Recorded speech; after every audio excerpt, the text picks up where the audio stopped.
2021. The Chairperson Standing Committee on Matters Roads and Transportation will be making statement on the activities of the committee, and this statement is pursuant to Standing Orders number 51, subsection 1B. The Senate Majority Leader will be issuing a statement on the business of the Senate for the week commencing Tuesday 7th. The year is 2022, and this is pursuant to the Standing Orders number 52, subsection 1. Upon the rise of the House this evening, the Senate will be proceeding on recess and resume on Tuesday 7th, 2022. Under the Committee of the Whole, the Senate will be considering a couple of bills. And just to mention a few is the County Allocation Revenue Bill, the Elections Amendment Bill number 3, Bill number 48 of the year 2021 by the Senator for Nyeri County, Senator Ephraim Maina. Under the Committee of the Whole, the Kenya Medical Supplies Authorities Amendment Bill is also another bill that is set to be considered under the Committee of the Whole, and this particular bill is by nominated Senator Naomi Shionga. The Speaker of the Senate, Honorable Ken Lusaka, is in the building, or is in the house. I'm now handing you a follow up on the live broadcast. Enjoy your viewing. Let us pray. Good afternoon. Almighty God, we beseech you to behold with your abundant favor and blessings as your servants whom you have been pleased to call to leadership positions in this republic. We seek guidance to treat and consider all matters that shall come under our deliberation in so just and faithful a manner as to advance the peace, prosperity, and welfare of our country and of those whose interests you have committed to our charge. Amen.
Order number 1, administration of oath. Order number 2, communication from the chair.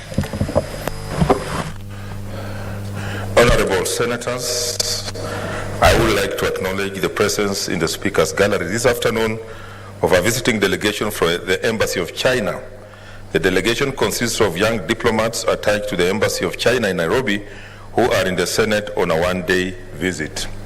Honorable Senators, the delegation is led by First Secretary Zhang Weiji, accompanied by Second Secretary, I hope I'm pronouncing it correctly, Third Secretaries and Attachés. I request the delegation to stand so that you may be acknowledged in the Senate tradition.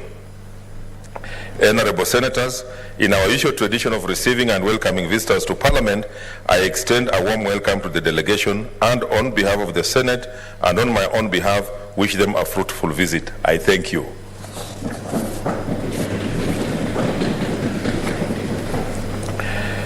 Honorable Senators, I would also like to acknowledge the presence in the public gallery this afternoon of visiting history students from Acasia Crest Senior School from Kajiado County. Honorable Senators, on behalf of the Senate and on my own behalf, I welcome the students to the Senate and wish them well for the remainder of the visit. I thank you. I have another communication to make before I allow members to join me in welcoming the visitors. As you are aware, the National Prayer Breakfast is an annual event in the calendar of Parliament. It is an interdenominational prayer meeting sponsored by members of Parliament, Senate, and the National Assembly. This year's National Prayer Breakfast is scheduled to be held on Thursday, 26 May 2022 from 7 a.m. at the Safari Park Hotel in Nairobi, and the theme is Transitions. The event is being coordinated by the National Organizing Committee, which has been working closely with the Kenya National Prayer Breakfast Coordination Team.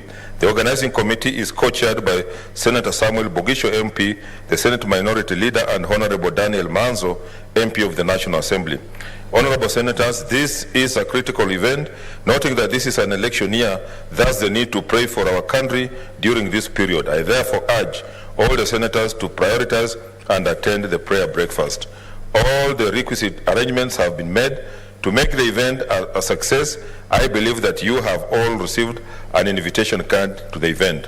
Feel free to contact the office of the clerk for any further information or support on this matter. I thank you. Senator George Haniri.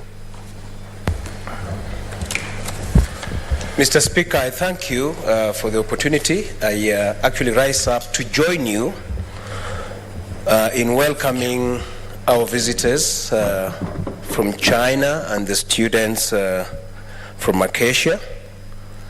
Mr. Speaker, yesterday we had a delegation also from the United States of America.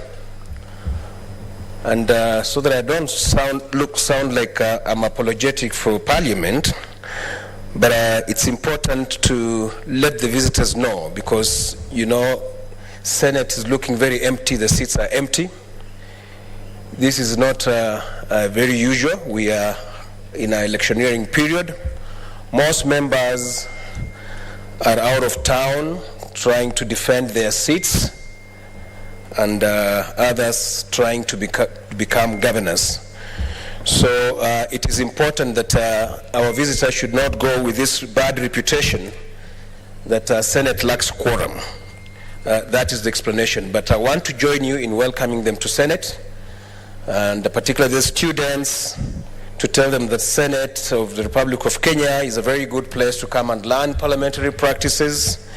We have the best practices as a house, and therefore we hope that you will learn as history students. You will leave here with more knowledge than you arrived. For our friends from China, I'm happy to say that our country has enjoyed very good diplomatic relationship with China over the years. We are grateful for that. So we've partnered in so many development projects by Chinese companies and state corporations. So we are happy with the relationship that we have with you, and we hope that you as young diplomats, as you become the real diplomats, you should be able to enhance the good relationship that the two countries have enjoyed. Welcome. We wish you a good stay in Parliament. Thank you. Thank you so much, Senator Halake Abshiro.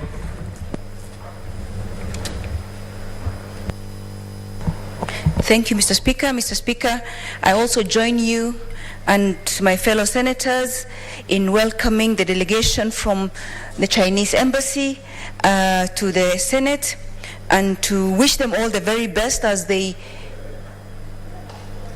take care of the bilateral relationships between Kenya and China, which so far is a very good partnership, given that the Chinese government and the Kenyan government have been working very well together. And I think especially now that the expressway has been opened, we will always be grateful for the great things that are happening here. I know that there's also the fact that this house has been a friend of the embassy. I remember at the beginning of the 12th Parliament, you invited me to be part of the delegation that was visiting your office with the Communist Party. So welcome to the Senate, and we hope that, as my colleague has said, this is electioneering period, but the people that are here and some online will definitely welcome you. I'd also like to take this opportunity to welcome our students from Acasia Senior School. Welcome to the Senate.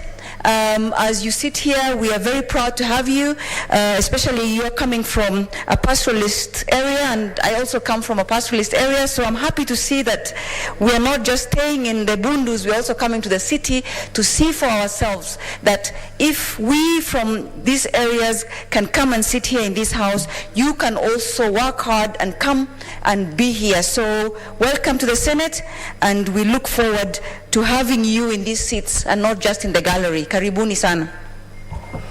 Senator Iman Gertrude Musurube. Thank you, Honorable Speaker, for this opportunity. I join you together with my fellow senators as well in welcoming the visitors we have in the House. The delegation from the Embassy of China, welcome to the House. And the relationship between Kenya and China is very visible. In terms of education, we have quite a number of our students going to China to get knowledge, and when they come back here, they're able to be productive in executing, the tasks that help in development. And also, when it comes to roads and housing, China comes out strongly to partner with our country, and this is a plus. So welcome in this House that actually allocates funds for the purpose of ensuring that economic development is going on. Allow me, Honorable Speaker, also to welcome the students from Acasia in this House. As I look at the students, Honorable Speaker, I see faces that are anxious to face tomorrow, faces that are ready to lead. I can see lawyers there sitting before us. I can see magistrates. I can see lecturers. I can see all people of all walks of life. And through you, Honorable Speaker, I would like to encourage the students from Acasia to work very hard because while in school, it is an opportunity that never repeats itself. And this is the time every one of you has time to decide his destiny, and education is an equalizer that actually helps people from different backgrounds to improve their socioeconomic status as individuals and also give back to the society. So welcome, students. This is also an eye-opener, and I would like to tell you, students, that this is a very powerful house that is engaged in legislation. The laws that help wananchi be better are made in this House, and the Senate is concerned about the counties, and you will see from the nature of our debates and how we conduct our activities, you will realize that we are very keen on legislating on issues that support the counties. Honorable Speaker, allow me also to comment on the prayer breakfast that you have just mentioned, that we are getting into an electioneering period, and this is an issue we cannot take for granted. So I support the Speaker that when it comes to prayers, every one of us as Kenyans need to really commit the issue of electioneering and to God, because at the end of the day, God has to intervene and ensure that our country is intact, despite the fact that we are getting into elections. So I call upon all Kenyans to pray about our leaders, to pray about us, to pray about our country, because we love this country and we do not have any other country to go to. Kenya is bigger than any one of us. Thank you, Honorable Speaker, for this opportunity. Senator Nderitu John Kinyua.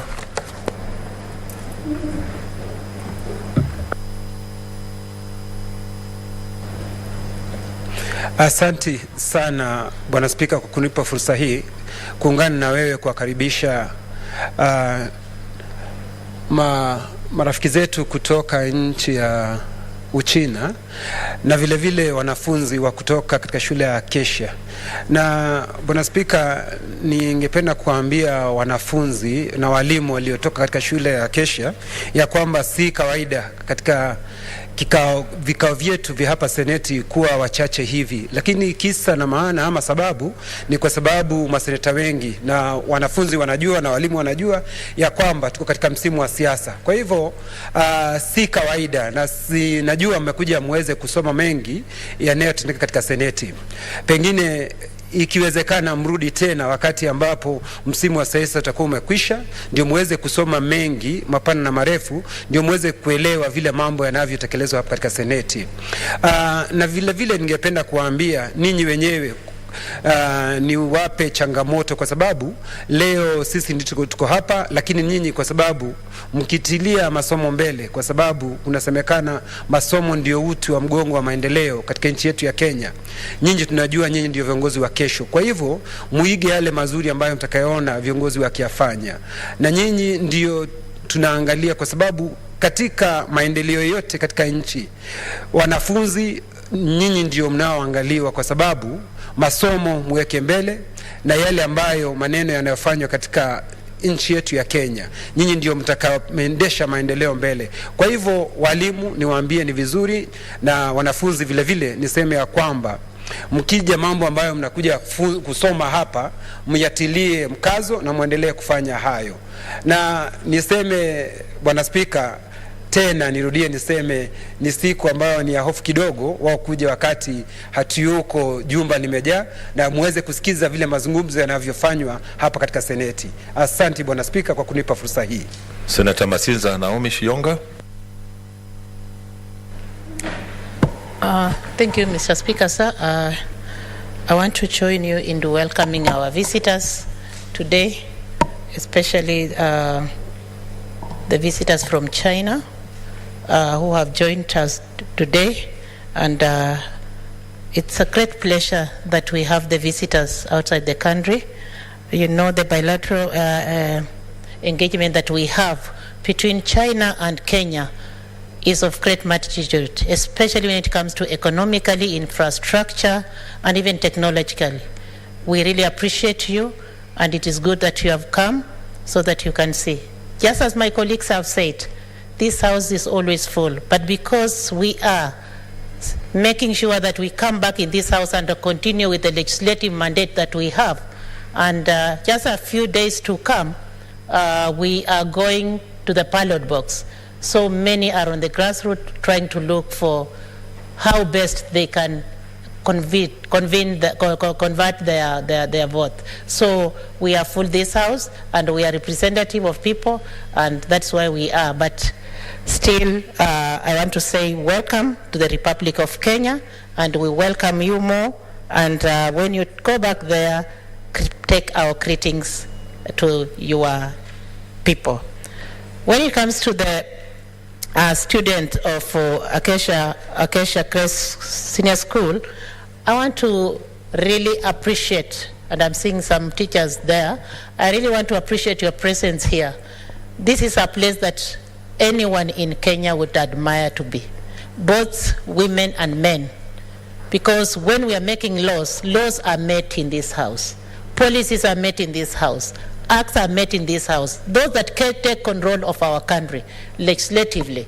So I want to wish you that what we do here, I want to wish that each and everyone have admirance of being here, coming here after your education, and you can even further your education when you are here, because this doesn't make ends when you come here. More admire to be here, because you need to be part and parcel of what happens in your country and your future.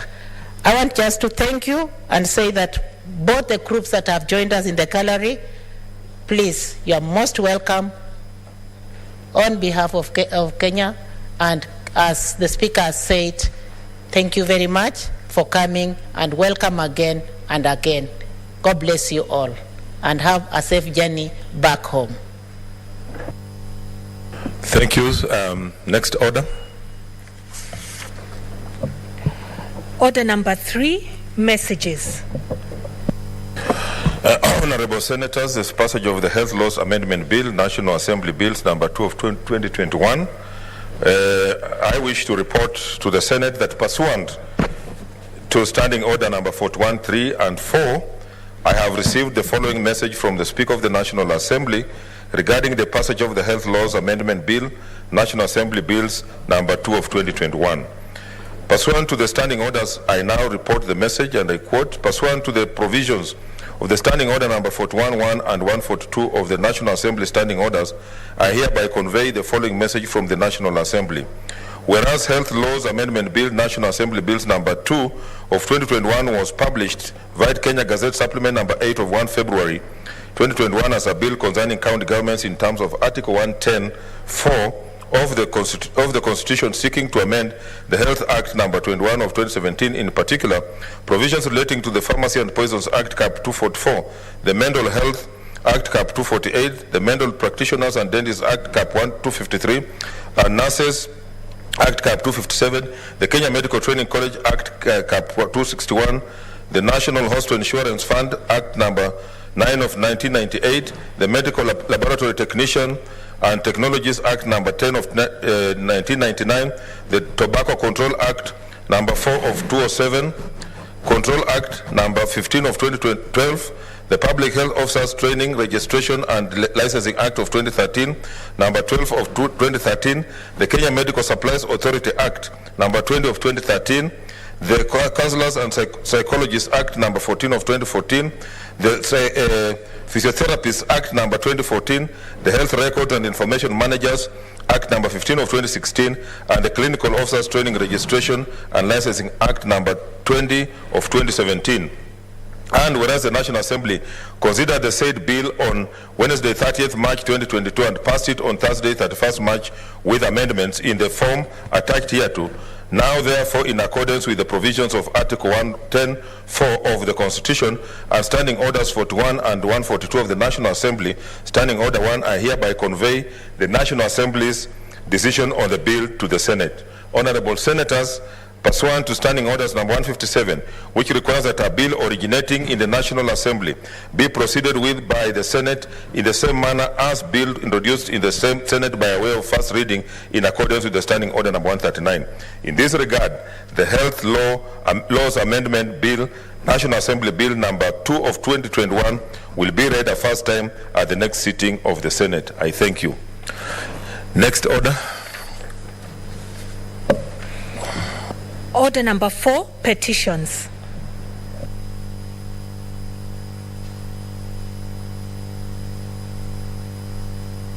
Senator Shionga, Chair Cohesion.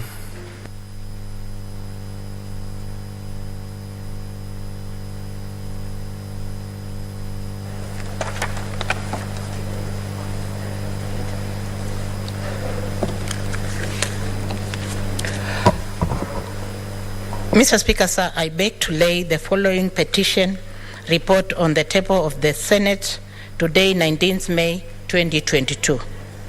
Report of the Standing Committee on the National Cohesion, Equal Opportunity and Regional Integration on the petition to the Senate concerning the continuous exclusion of persons with disabilities, BWDs, in Migori County budget. Thank you, Mr. Speaker, sir. Thank you. You want to make some comments? Okay, yeah. Yes, Mr. Speaker, sir. I've just discovered I've forgotten my glasses, and but I'll continue. Okay. I hope you will see. Yeah. And read correctly. And I'll read correctly. Okay. That's what I beg. Mr. Speaker, sir, I would wish to make the following comments pursuant to the provision of the Standing Order 232 of the Senate Standing Order, and a number of comments were laid in regard to this petition. Honorable Speaker, the petition was presented by the Senator of Migori County, Senator Dr. Ajila Ayako, MP, on behalf of the petitioners and tabled on the floor of the House on the 21st October 2021, and stood committed to the committee pursuant to the Standing Order 232, is it 252.1 of the Senate Standing Committee. Honorable Speaker, the petition drew the attention of the Senate on the following. The Article 51(1)(b) of the Constitution of Kenya 2010 provide for the rights of persons with disabilities. 2, the persons with disabilities are entitled to reasonable access to education institution and families for the persons with disabilities integrated in the society to the extent compelled with the interests of the persons. 3. In Article 10(2)(b) of the Constitution of Kenya 2010 recognize human dignity, equity, social justice, inclusivity, equity, human rights, and non-discrimination and protection of the marginalized in the public service and governance. Mr. Speaker, whereas the Article 58 provide that the state shall put in place measures to ensure affirmative action program designed to ensure minority and marginalized groups participate in the representation in governance and other spheres of life, and Article 185 vast legislative authority and oversight functions of the county to the county assembly. That the county government of Migori in the development plan county 2018-2022 outlined to develop socio-economic program geared toward programs in the county and the development agenda promotion of the gender and disability. The budget approved since the financial year 2013-2014 to date has not provided for a specific budget lines to demonstrate substantial efforts by the county government in implementing disability mainstreaming programs. This exclusion has exposed the persons with disabilities to a low level of living standards and reasons serious negative economic impact by the county government of Migori. Mr. Speaker, we realize that among the strategic identified to facilitate the achievement of the socio-economic pillar were developing gender mainstreaming program to improve access to social protection funds for the vulnerable groups, established and increase access to women and persons with disabilities funds. The efforts to have this matter addressed with the relevant national and county government agencies have not produced any positive results despite the continuous follow-ups. Mr. Speaker, the matter in the petition is not pending before the court of law or order or other constitutional or legal body. Honorable Speaker, the petitioners prayed that the Senate investigate the matter to ensure that the issues raised in the petition and provide appropriate measure to resolve the matter. 2, in their prayer, it was that it recommends the creation and inclusion of social protection programs for persons with disabilities in the county, and 3, that it makes any other recommendation that it deems fit to the circumstances of the matter.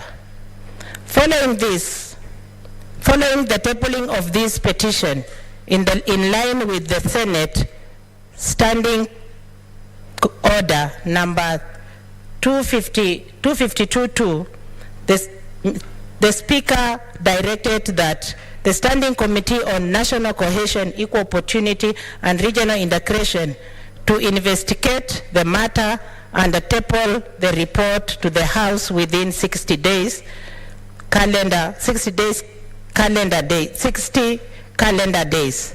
The committee was, however, not able to conclude within the stipulated time due to some unseen challenges, especially COVID pandemic.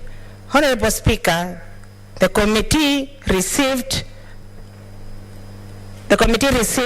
submissions from the Migori County People and the Disability Development Forum during the visit to Migori that the committee met, that is Migori County, and its executive and the executive Migori County Assembly, and met the member of the County Assembly to deliberate on the petition.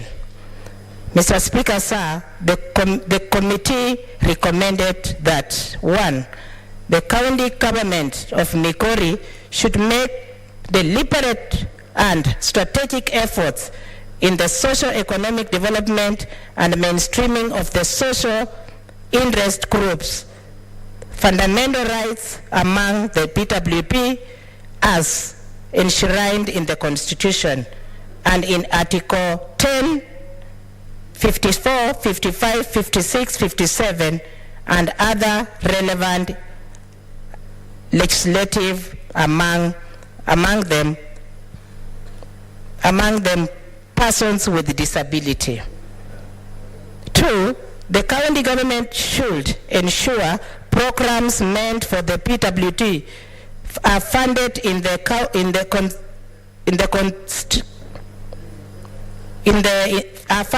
budget effectively, and efforts should also be made to ensure that the government structures are put in place to prevent the misuse of or corruption in the fund manage the capacity building for PWDs, and is also necessary to ensure there should be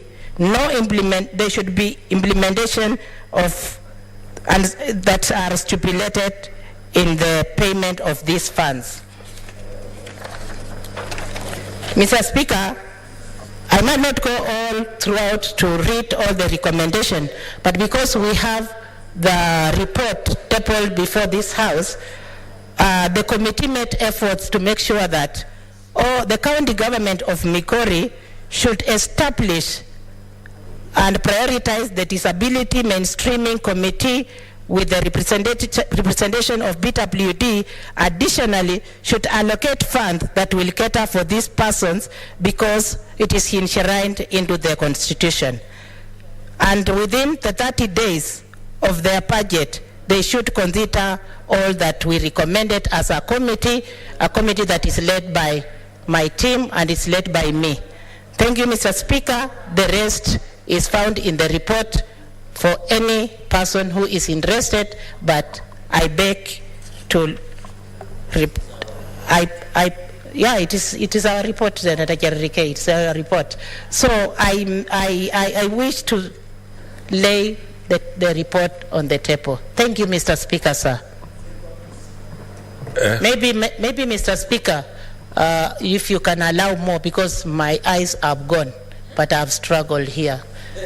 I forgot my eyes at home. So what do you want me to allow you to do? You allow my members. I have members of the committee in this House. You allow members of this the members of this committee, the National Cohesion and Equal Opportunity Committee, to comment on the same, because we all shared the trip, we all shared the comments pertaining this petition. Thank you, Mr. Speaker. You have done very well so far. Thank you. Let me see the interest here.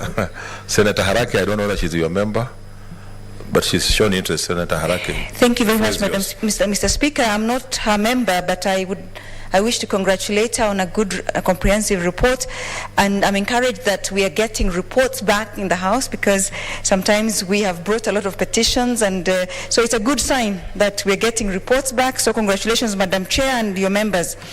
Mr. Speaker, the issue of exclusion of our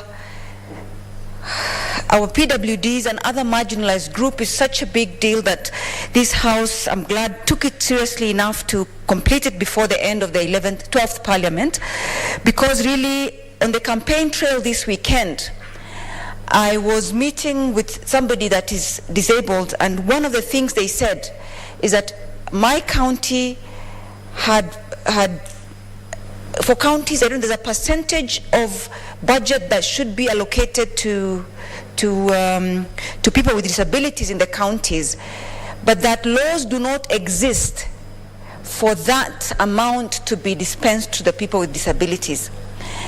Mr. Speaker, our members of county assemblies, who are the legislative arm and at the primary level, at the devolved unit, have a responsibility to ensure that everybody in the county is budgeted for, and that the budgets, the policies, and the legislation is actually responsive to everybody in the counties, especially those vulnerable groups.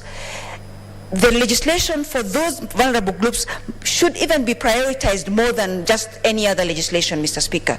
So I was told that in my county there's 8 million, and I don't know if it's the same for all counties, because this is very fresh. Mr. Mugo, who is a PWD in my county, came to me and said, Madam Senator, we in the last 5 years have not been able to attend any of the Paralympics or any of the I don't know if is it called Paralympics? Yes, because we now are reduced to begging.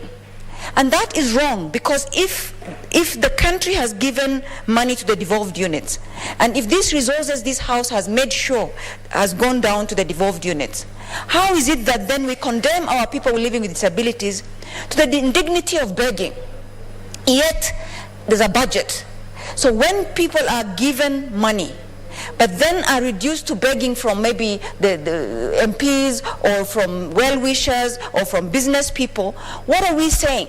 We're denying our people the dignity to be served by the state, especially those vulnerable groups. And how much is 8 million?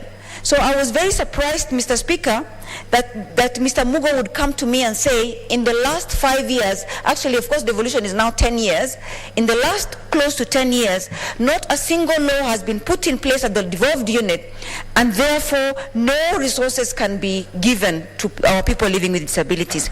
Madam Speaker, Mr. Speaker, sorry, you know this, I'm sorry, Mr. Speaker, you know we just got our first deputy president of the Republic, who is a woman, so now we're a bit on a high, and please forgive me, I don't mean any What is your point of order, Senator Cherargei? Mr. Speaker, is it in order for my good sister, Senator Lake, to go on record and answered to say that we have first female deputy president, yet we know the occupant of that office as at now is a man by the name of Dr. William Samoei Arap Ruto? Is it in order she should withdraw and indicate who that person is, because we don't have a female deputy president in Kenya? Mr. Speaker, that is not to mean that is not to belittle our sitting deputy president. But I was just fast forwarding a bit. In 2 months, let me just correct myself, in 2 months this country will have a female deputy president, and therefore I am a bit ahead of myself. That's what I meant, that in 2 months, or in less than 2 months actually. Thank you, Mr. Speaker. There is another intervention from Senator Shionga. Oh, come on. Madam Speaker, as much as I support my fellow senator, we always predict and wish for the best, and we want women actually to occupy this. But in 2 months, I know we have very many, and when I was seeing the list of those who are standing as independent, who want presidential or whatever, there are so many. So let us hope for the best for ours, for the one that we know. We don't want to preempt, but again, we align ourselves to saying, let the will of God be done. There is another intervention from Senator Nderitu. Thank you, Mr. Speaker. I am very clear in my mind where Senator Halake belongs. She's in Kano. And the last time I checked, Madam Speaker, because I want clarity from her, Mr. Speaker, I wanted clarity from her, which Deputy Speaker she's talking about in 2 months. Because I am Deputy President. Deputy President she's talking about. Because I know her party leader, because I know she belongs in Kano, and her party leader is defending the seat of Senate. So I don't know which he's talking about, but I'm very clear for Kenya Kwanza is Rigathi Gachagua, and he's going to be the Deputy President in the next 2 months.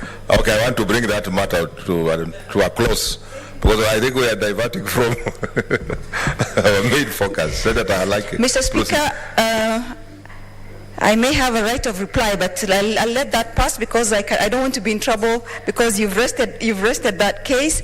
But Mr. Speaker, therefore, reverting back to the petition and the content of it, I support and I am thankful to the team for the good job. And as I said, as Mr. Mugo spoke to me on the campaign trail, he said, Madam, just 8 million shillings that was supposed to help us go for games, we keep borrowing and begging from others because there are no laws in place. So it's an appeal to our members of the county assembly. Please ensure that the most vulnerable in our communities, the laws, because we as legislators, both at the national and devolved unit, should be taking our legislative role very seriously. To be told that in the last 9 or 10 years of devolution, not a single law is in place in some of our counties for them to be able to then dispense a budget, which then excludes the people with disabilities, and not just the people with disabilities, all other vulnerable groups, be it women, be it young people, be it. And so, Mr. Speaker, really, as much as we think that devolution is working, devolution must work for everybody, not just the able-bodied, Mr. Speaker. Mr. Speaker, to Mr. Mugo, to Uncle Abdullahi and the rest of them that are living with disabilities, I'd like to assure them that when we come back to this house, some of us will be going to the lower house, but when we come back to this house, Mr. Speaker, those of you that are coming here, please make sure, as the House that under Article 96 is mandated to protect counties and their government. And the protection of county is not just the government alone, it's the protection of the people living in those counties. And therefore, please make sure this House makes laws that will include and ensure that our people living with disabilities and other vulnerable groups are going to have a legislative framework that will allow these budgets to go to the people that need them most. Mr. Speaker, my bill in human dignity and preservation of human dignity and socioeconomic rights was speaking to precisely that.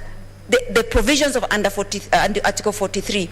Unfortunately, from the way things are going, Mr. Speaker, and I hope you'll see it to yourself to make sure that the bills that have been passed and are just awaiting division see light of day before we go home in a few days, I guess, please, because these are some of the legislative frameworks which could then be cascaded down to the counties to ensure that these kinds of things that are excluding our people do not happen, Mr. Speaker. I thank you for giving me the opportunity. I support this and look forward to the implementation of some of the recommendations of the committee.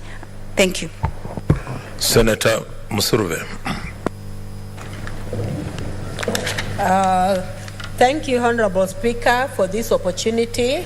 And I start by congratulating my able chair, Senator Shionga, for presenting the petition.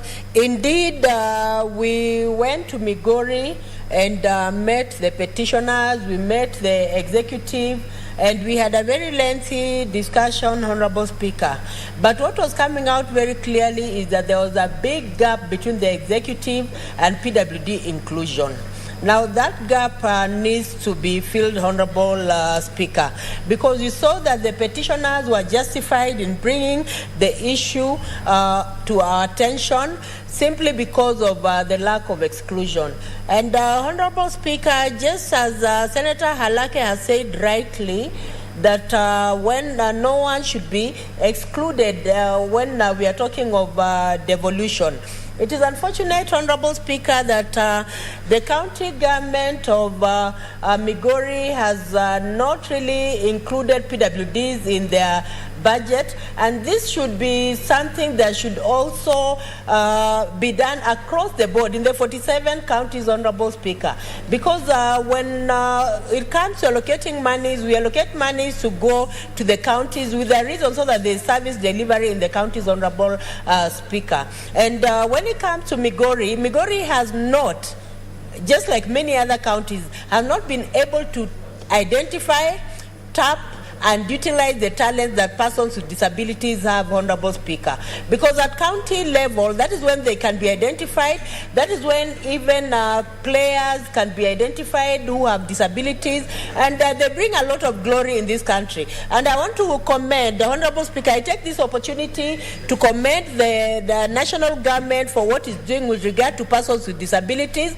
And I want to commend what the CS, Dr. Amina, is doing. She's doing a very commendable job when it comes to PWD inclusion in games, because when it comes to international games, they're able to go for games, they're prepared, and they come back with medals, they bring us glory, they come back with gold, and this is something that we should encourage, because not all PWDs can go the academic way, but those who are gifted and talented in games, they should be allowed from the county level.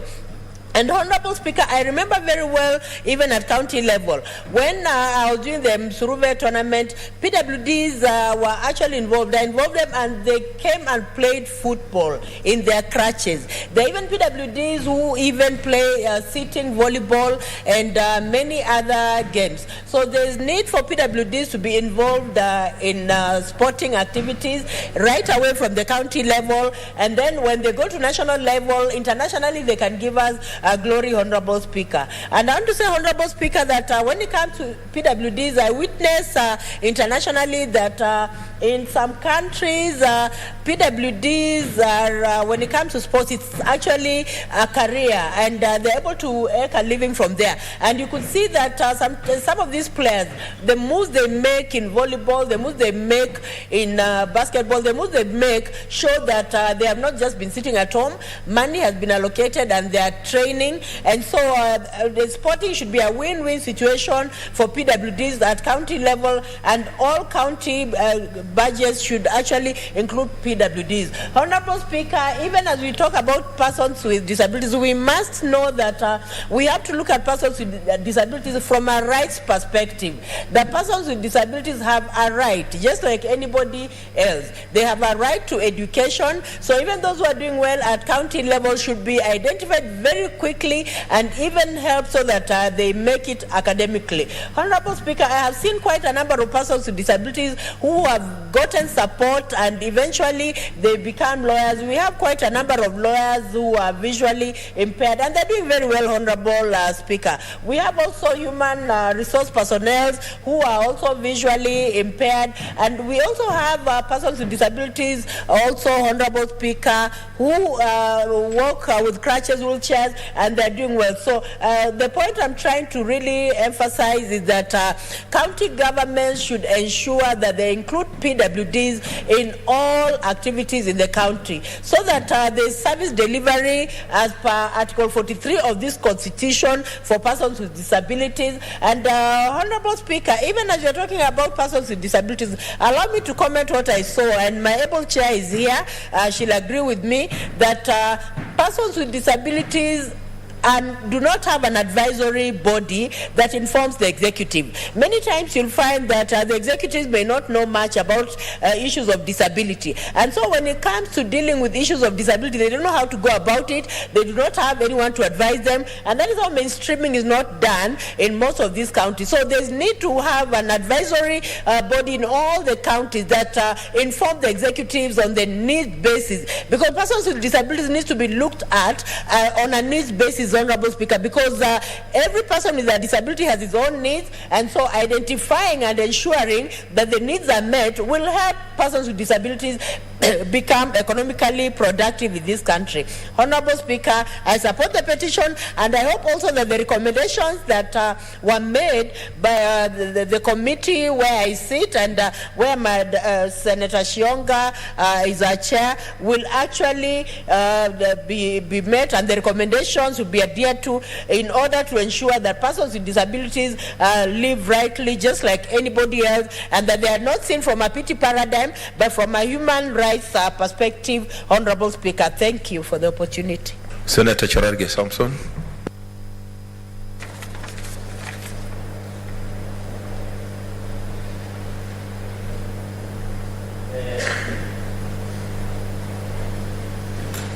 Mike. Thank you, Mr. Speaker, for this opportunity. I want to start. I had seen our visitors, but unfortunately they have left. Allow me, Speaker, to congratulate my chair and Mr. Speaker, to say since I was moved to the Committee of National Integration and Equal Cohesion, you can see the energy, the zeal and the passion that we have injected with our committee led by our able chair, Senator Naomi Shionga. And I wish her well as she wants to join our sister parliament, that's National Assembly, as a women representative of my neighboring county, Kakamega. And we wish her well. There are two things, Mr. Speaker, so I've seen the reports. I'm happy we did a very comprehensive report and very serious and earthquake recommendations, Mr. Speaker. Mr. Speaker, I just want to run through, and I appreciate, Mr. Speaker, if we had, and I hope in the next Senate we must have what we call implementation committee to follow up on the resolutions, Mr. Speaker, because there are many reports, there are many proposals, there are many we have adopted as a house, but because we don't have a tracker or something like implementation committee, Mr. Speaker, maybe you will write as your exit notes as part of the legacy report that you will hand to your successor at the end of our session, Mr. Speaker, and that should be the implementation committee. Mr. Speaker, I was sad because of this petition. When the Disability Act was enacted into law in 2003, it was a great milestone to the PWDs that we have in this country, Mr. Speaker.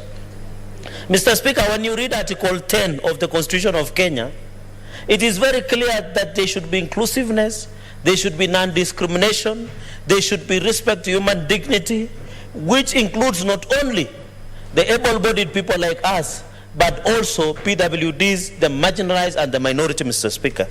When this petition came, when you look under Article 54, it specifically, Mr. Speaker, provide on the issue, it is captured under the Bill of Rights. So this is a right, is not a privilege, it is a must. And therefore, when the reading of Article 54, Mr. Speaker, is very critical, that there is a deliberate effort by the government, which means, and you know, the county governments may understand that they are also a government. So when you say government, it includes both national and county governments, Mr. Speaker. And therefore, when you see PWDs in Migori County and other areas suffering because they can't access buildings, because there is no deliberate issues on educational requirement, there is no a way, Mr. Speaker, of ensuring that they get an opportunity, Mr. Speaker. When you read the reading of article, there is also dignity, there is respect, ensuring that even the public toilets, public places have that accessibility, even public transport and information, even the use of sign language, Mr. Speaker. And I don't know whether the Senate, even when we transmit our live proceedings, whether we have somebody who provides sign language, because it's part of what we should be doing, especially in respect, Mr. Speaker. Even the use of Braille and other appropriate means and to access devices cheaply. Mr. Speaker, we expect the government to subsidize or to zero rate the use of Braille, the hearing aids, the one called cochlear implementation needs, so that they can assist in hearing, Mr. Speaker. We expect the government to zero rate and ensure those devices are there. Mr. Speaker, the law is very clear when you look under Article 54 that at least there should be a deliberate 5% in the progressive implementation of 5% of members of the public in elective and appointed bodies are persons with disabilities. Mr. Speaker, in upshot, the report should have recommended that the county governments, and I don't know, Mr. Speaker, how we'll put this one to audit query, because most of the county governments appear before CPI.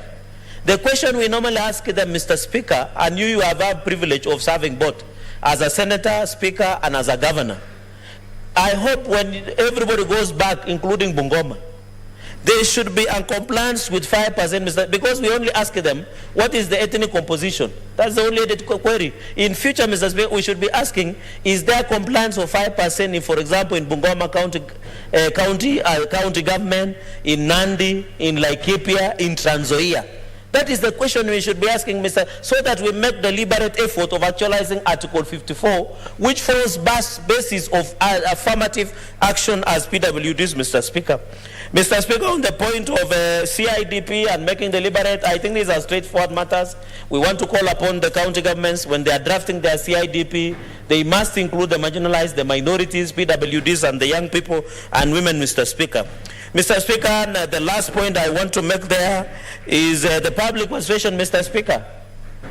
The many cases and courts have ruled that any entity, including both public and private entities, Mr. Speaker, who do not conduct public participation, including Parliament, as provided for under Article 118, Mr. Speaker, the whole process is nullified.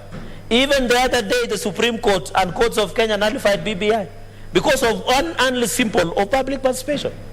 So when Migori County government does not do public participation on the issues of BWDs and any other issues that affect counties, Mr. Speaker, they risk the process being entirely nullified. We expect them to create, I know, Mr. Speaker, you know, you go to a center, do a public palasa, ask people, everybody can listen, everybody can speak, others can hear, but there is no format that the county governments have developed to ensure that people who do not listen, people who are disabled, people who have a problem with seeing, with hearing, Mr. Speaker, have a way of doing public participation. And I think counties must be creative enough to ensure that. And I hope Senator Ketrud Musuruve is taking note of such issues, so that even as we do public participation, the way we do here in Senate, we must be in a way ensure that they feel accommodated and they have views. So anything that is done outside public participation, the Constitution is very clear. Even here in Parliament, Mr. Speaker, sometimes we publish memoranda in our national newspapers and ensure that. Finally, Mr. Speaker, on the issue of EACC and DCI to investigate, I think this is one of the radical proposals we have given as a committee, Mr. Speaker. The EACC and DCI, now this is a serious job. We don't want EACC and DCI be running around, arresting politicians, going to rallies, arresting politicians. This is now serious work and pursuing politically motivated charges. I saw yesterday, Mr. Speaker, that there was a colloquium or a meeting of prosecutors in Mombasa. And I saw the president opening, including the DPP and many other people. These prosecutors, Mr. Speaker, before they prosecute any case, they must ensure it meets a threshold.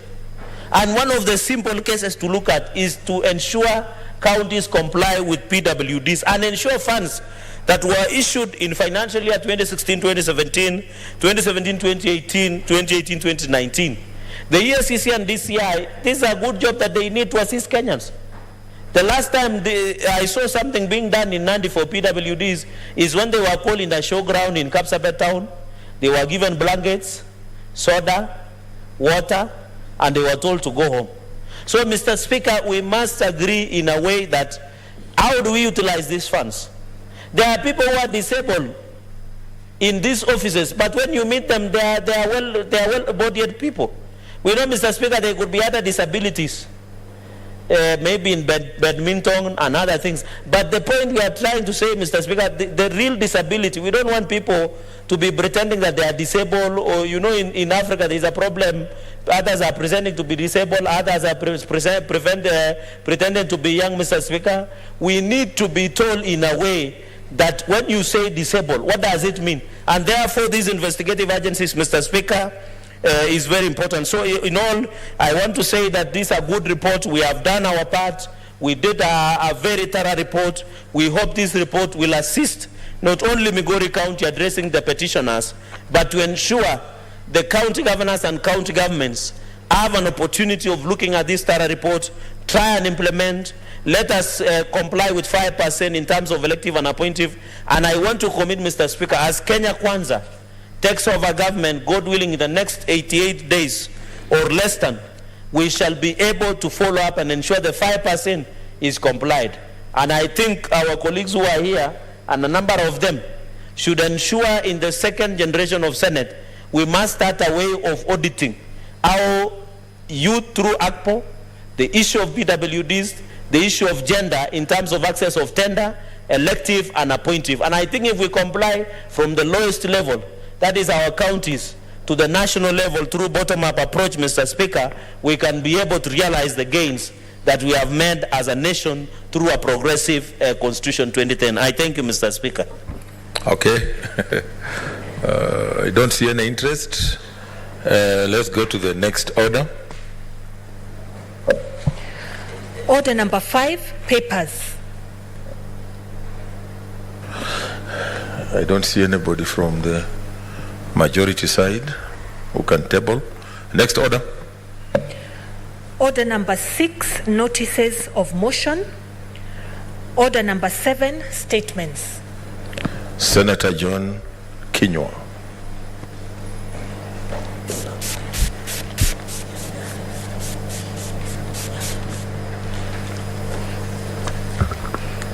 Thank you, Mr. Speaker.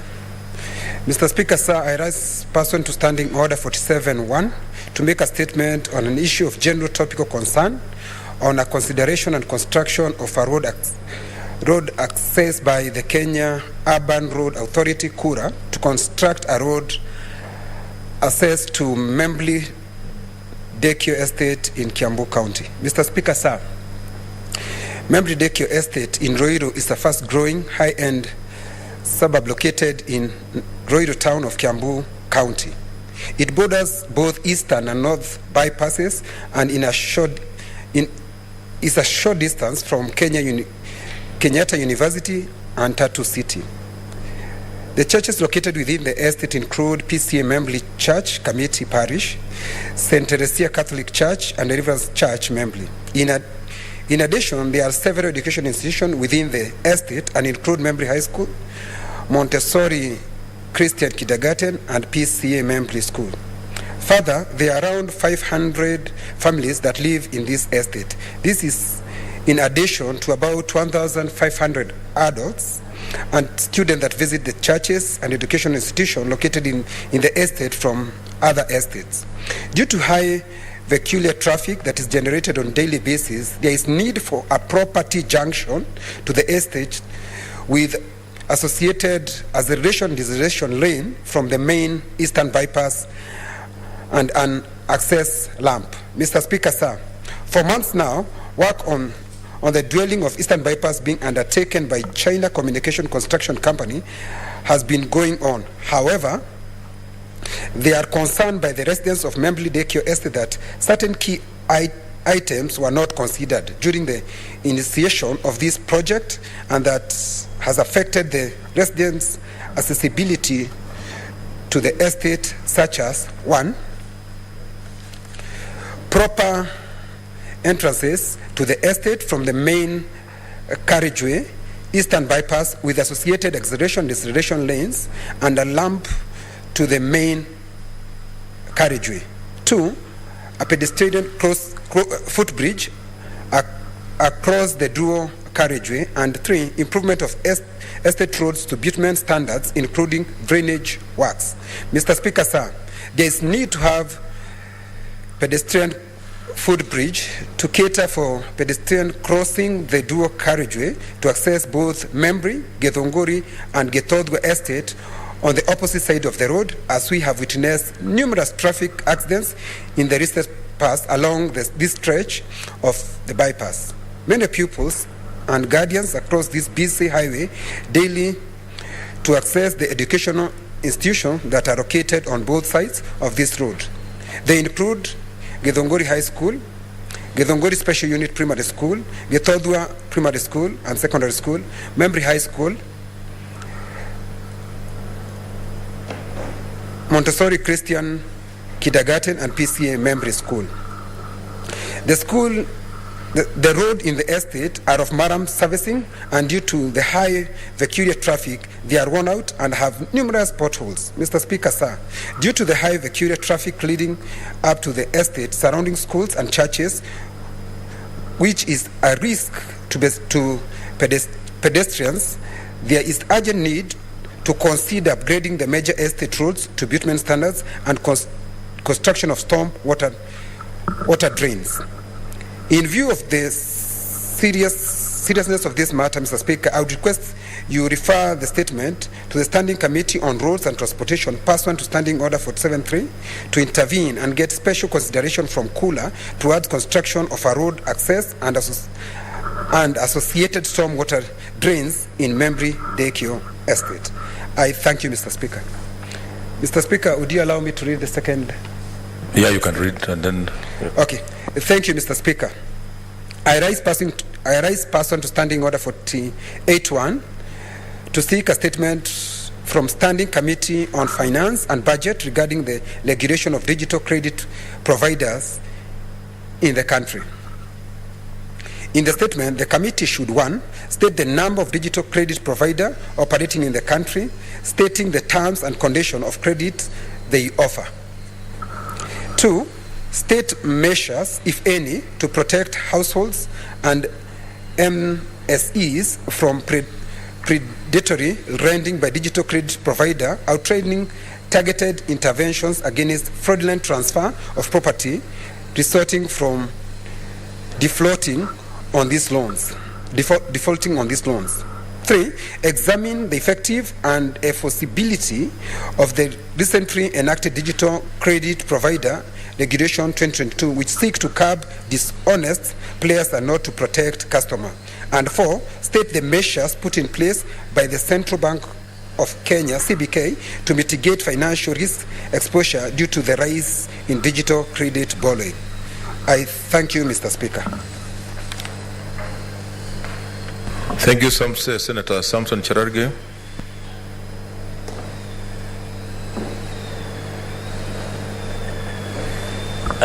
Thank you, Mr. Speaker. I want to thank Senator Kinyua, and I'm happy, Mr. Speaker. All indications are indicating that the people of Laikipia will once more again continue to have interest to continue serving in this House. 2 quick comments, Mr. Speaker. On the first statement, I've always have an argument that Kenya Urban Road Authority, Kenya National Highway Authority, Kenya Rural Roads Authority, KERA, all those bodies are unconstitutional. And these people are taking advantage of the confusion within the road sector to ensure that corruption thrives. You heard yesterday I brought a statement about rehabilitation and maintenance of old Mombasa Road, that is the lower deck, over 2 to 9 billion. Mr. Speaker, we have had disorganized. When you go even to our counties, it is worse. You go into a road, you get a governor tells you this is not my road, it's for KERA. When you get KERA, they tell you this is a county government's road. There is a lot of confusion that as a country we must agree, and as a Senate, as protectors of devolution, as provided for under Article 96 of the Constitution, when we protect the interests of our counties, Mr. Speaker. The only way is to disband KURA, KERA and KENA and bring up a unified roads agency, Mr. Speaker. And let us agree that most of the roads should be devolved, especially the KERA roads, because they affect directly the mwananchi at that machinani down there, Mr. Speaker. On the issue of KURA, under Urbans and Cities Act, Mr. Speaker, it is very clear that the management of most of the towns are run by county governments. What is hard to devolve Nairobi roads, for example, to be run by county government of Nairobi? What is hard to devolve roads in Kapsabet Town, Mosoria Township, Nandi Hills Township, Kaptumo Township, Kobuchai, Serem, and any other, including Kabiet and Chepterwai, to be managed and run by the county government of Nandi. What we need to do, Mr. Speaker, is to bite the bullet, finish these roads cartels, because, Mr. Speaker, this will continue, this confusion and ping-pong will continue for the longest, Mr. Speaker. The second point I want to make is that there are so many roads in this country, Mr. Speaker, that contractors have been given notice to finish, but they don't finish in time, either because of lack of funding, And Mr. Speaker, they stay on the road. I remember at one time, Mr. Speaker, there is no signage. When even our people are in danger, Mr. Speaker, because when roads are being constructed, the contractors must provide a well-elaborated signage and diversion roads, Mr. Speaker. Are you aware, Mr. Speaker, most contractors eat the money that is meant for diversion roads, or when they are making the roads, Mr. Speaker? Any road, go to anywhere in this country, including the one we have, Eldoret bypass in Eldoret, including the ones being done by Kura in this city, including the one that Senator Kinyua mentioned. Those people do not provide alternative means of roads. You pass a road in the morning, in the evening, they have blocked it, they have just written this road diversion ahead, there is no signage, and many accidents are happening because of the negligence of the contractors. But mostly, Mr. Speaker, it is because of negligence by the supervisors, and mostly Akena, Kera, and Kura. Mr. Speaker, this issue must be addressed fully, Mr. Speaker. Finally, on the second statement on credit digital lenders, I think that is a well-elaborated scheme, Mr. Speaker. Most of the Kenyans nowadays are either in CRB because of credit digital lending, Mr. Speaker. It is because of the poverty, it is because of the high cost of living, but we must be told, Mr. Speaker, who are these people that are benefiting? The government has ensured that people who run these bureaus are faceless. And I hope, I would have expected Senator Kinyua, and I think in the next, when we begin the next session, you must bring it as a petition so that we know these faceless individuals that have been licensed by the Central Bank of Kenya, that have been given licensing to do credit digital lending. Who are they? Where is the what we call deposit protection fund to ensure that if these credit lending institutions collapse, Mr. Speaker, digital, where is the recourse for our people?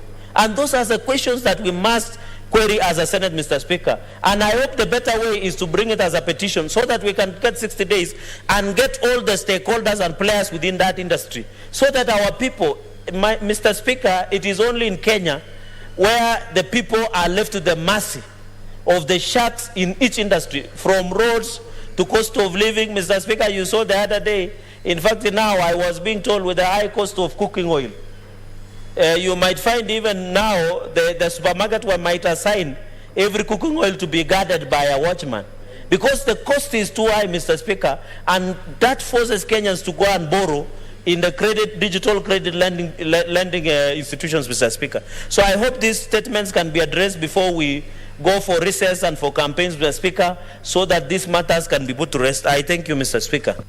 Senator Musuruve, what is it?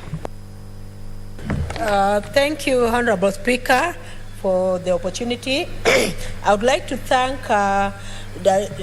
Senator Kinyua for bringing two important issues on the floor of this House.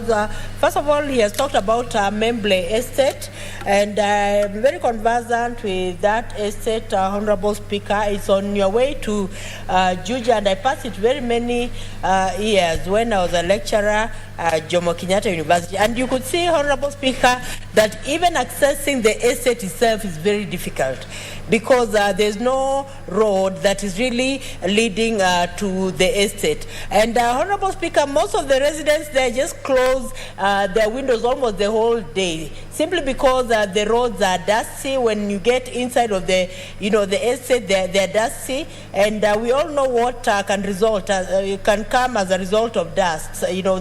The cold and everything. So there's need for the issue of Memble roads accessibility to be handled with speed, because it is a right for everyone to access where he stays and where he lives. And even when road companies are given the contract of coming up with roads, the access roads, whether they are Maram or what, they should ensure that they do their work up to the very end of it, because when it comes to payment, they're paid all the money. Some companies are even paid upfront, even before they finish their work. But they need to have a policy that cushion Kenyans against that, so that if a road company has been mandated to work on roads, then it should not be given all the monies. All the monies should be given at the very end. Probably just the first quarter can be given, and the other monies can be given in staggers.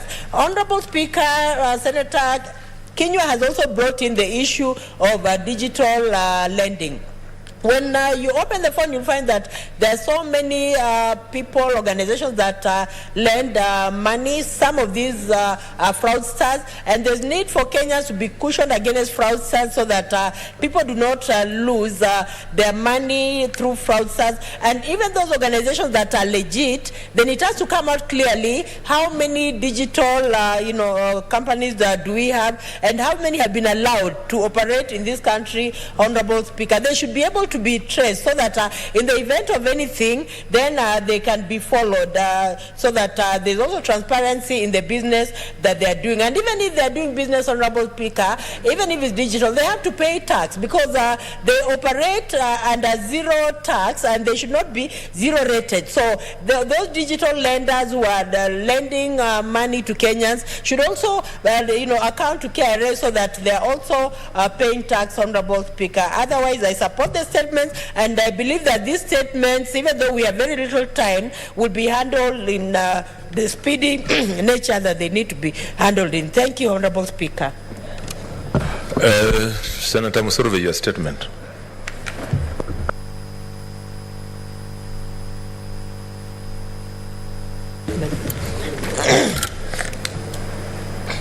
Thank you, Honorable Speaker, for giving me this opportunity to make my statement.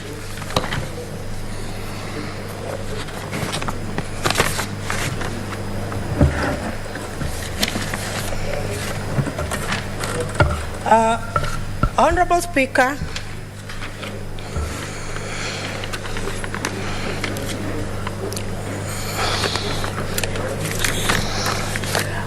sorry, Honorable Speaker, for the mix-up, and thank you for the patience. Honorable Speaker, I would like to make a statement on the launch of first audit report in the Kiswahili language. Mr. Speaker, sir, I rise pursuant to Standing Order number 47-1 to make a statement on a matter of general topical concern, namely the launch of the first audit report in Kiswahili language by the Office of the Auditor General. Mr. Speaker, sir, as you all know, the Office of the Auditor General is an independent office established under Article 229 of the Constitution, and Article 2296 of the Constitution requires the Auditor General to prepare an audit report to confirm whether public money has been applied lawfully and in an effective way in all entities funded by public money. Further, Article 2297 of the Constitution requires the Auditor General to submit the said reports to Parliament or the relevant county assemblies. Honorable Speaker, these reports have always been submitted to Parliament and relevant county assemblies in English, despite Article 7 of the Constitution recognizing both English and Kiswahili as the country's official languages and Kiswahili as the national language. Honorable Speaker, it is therefore quite commendable that the Office of the Auditor General has moved to fully comply with Article 7 of the Constitution with the publishing of the first audit report in Kiswahili language. The report launched yesterday in a widely publicized event beamed live on local television channels heralds a new era in the reporting of on usage of public funds in a language that is widely understood by Kenyans. Mr. Speaker, sir, availing these reports in both English and Kiswahili will make it possible for Kenyans of all walks of life to be informed and enable them to interrogate how government entities utilize public monies at both the national and county levels of government. Mr. Speaker, sir, a majority of the population living in the counties understand their vernacular and Kiswahili more than any other language. Kiswahili is a national language, a lingua franca, and a language spoken and understood by almost all Kenyans. Translating the Auditor General reports into Kiswahili will create more awareness to Kenyans on how public funds are disbursed and utilized. Mr. Speaker, sir, the launch of the Kiswahili audit report is praiseworthy and worthy of being emulated by all public and private entities as a way of compliance with Article 43 of the Constitution, as well as ensure inclusivity for purposes of corporate governance. I thank you, Honorable Speaker. Okay, I think that's the end of the statements. We have, using my discretion and because of the urgency of some papers, we'll go back to the order on papers so that some important papers are tabled. Clerk. Order number 5, papers. Senator Chararge.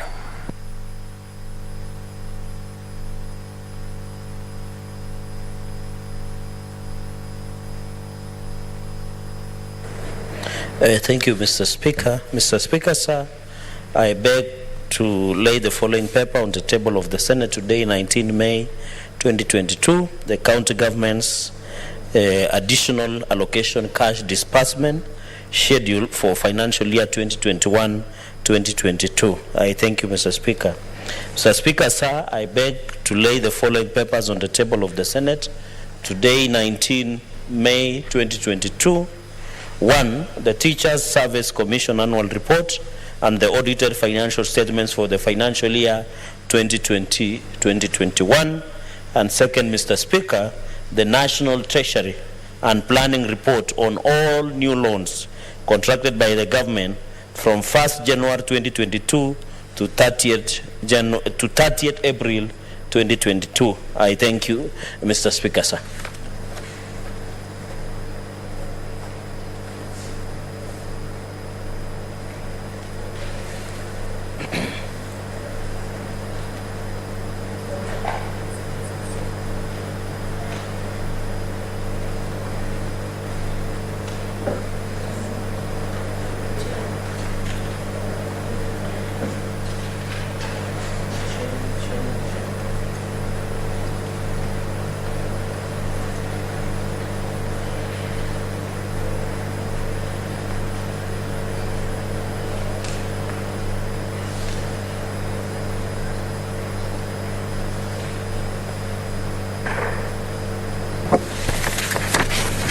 Okay, honorable senators, for the convenience of the House, I'm deferring orders from number 8 to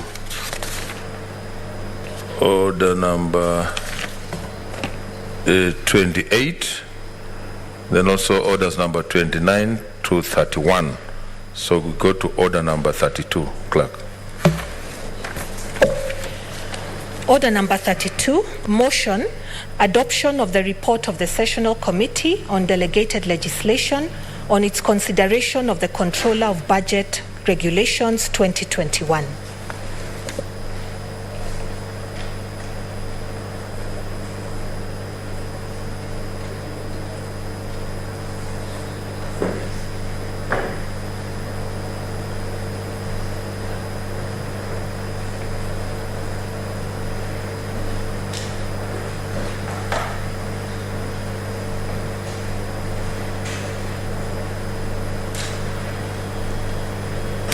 Okay, Senator Olekina had 12 minutes to go and I don't see another interest. So I also defer order number 32. Next order. Order number 33, motion, adoption of the report of the Standing Committee on Education on the inquiry into the early childhood development education landscape in the country.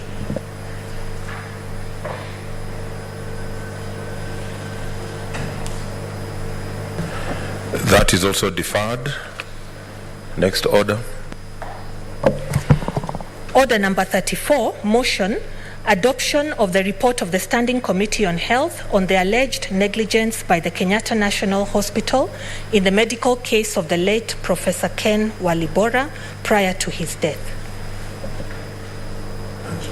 Chairperson Health, Senator Bito.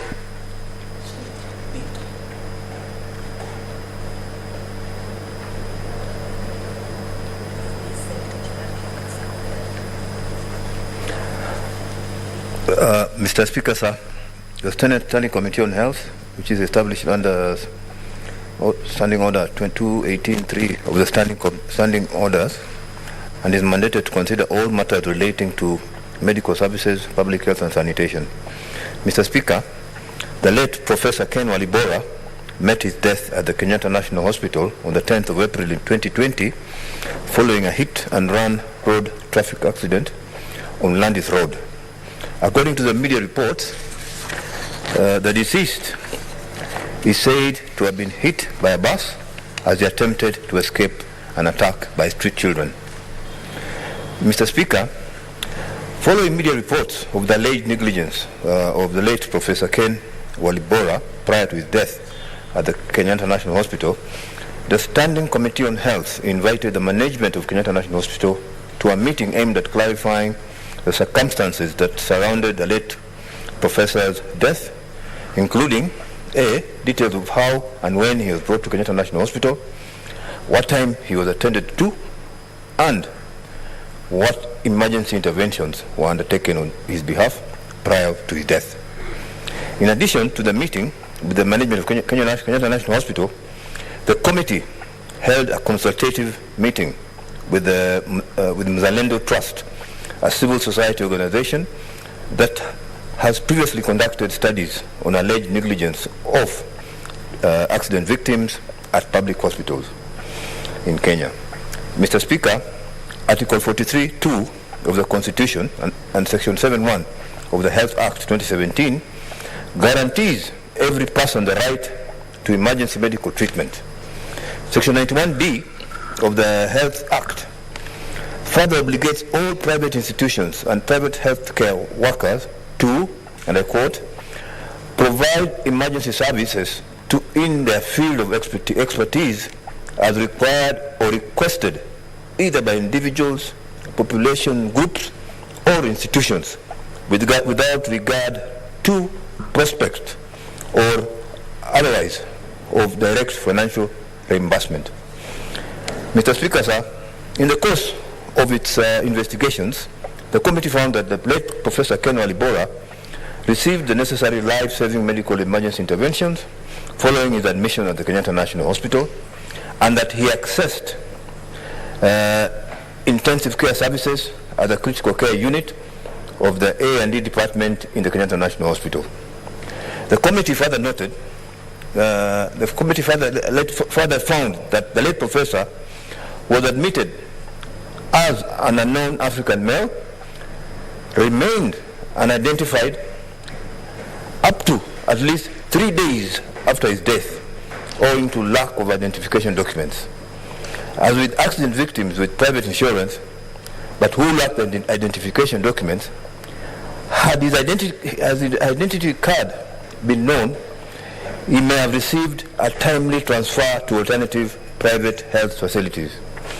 Mr. Speaker, sir, the committee observed that whilst there was no proof of negligence by Kenyatta National Hospital prior to the death of the late Professor Ken Walibora, many victims of road accidents and violence die from lack of receiving timely life-saving medical interventions and appropriate emergency health care. The committee also found that the delayed operationalization of the Health Act 2017 and the Emergency Health Policy 2019 are a key limitation in the provision of emergency treatment.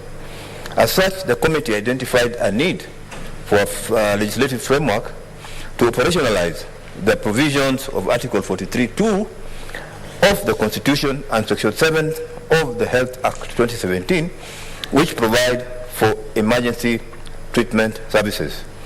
Mr. Speaker, sir, the committee further observed that for the majority of victims of road accidents and violence, public hospitals are the first port of call.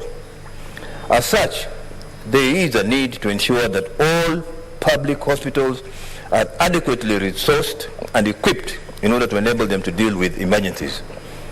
In relation to the above, the committee found that the referral health system in counties is under-resourced and ill-equipped. While most counties have acquired ambulances, they still lack adequate personnel, resources and equipment to provide effective emergency services. As such, there's a need to strengthen emergency referral and ICU services in county health facilities for purposes of improving access as well as easing pressure at the Kenyatta National Hospital. The committee also found that the weak pre-hospital care and poor handling of accident and violence victims prior to hospital admission is a key factor affecting the survival of severely injured victims. Mr. Speaker, sir, based on the foregoing, the committee recommends that the Senate intervene to provide a conditional grant to counties for purposes of strengthening the provision of emergency and critical care services. The committee further recommends that a mechanism be sought to link civil registration services to emergency health services for purposes of facilitating prompt identification of unknown accident victims. In addition, the committee recommends that the Office of the Auditor General conduct a performance audit of the provision of ambulance, emergency and ICU services in the counties pursuant to Section 36(1) of the Public Audit Act 2015 and report back to the House within a period of 6 months. Mr. Speaker, sir, in respect of the general state of the emergency care and treatment in Kenya, the committee recommends that the Ministry of Health expedites the passage and publication of the Emergency Medical Policy 2020 to 2030, the Emergency Medical Care Strategic Plan 2020-2025, and the Emergency Medical Care Regulations in accordance with Section 15 and 112 of the Health Act, respectively. The committee further recommends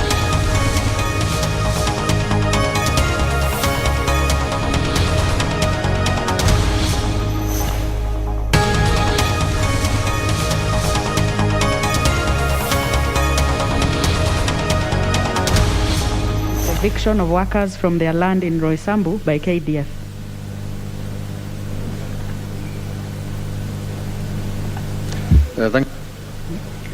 This is by the Chairperson Committee on Implementation. Thank you, Honorable Speaker.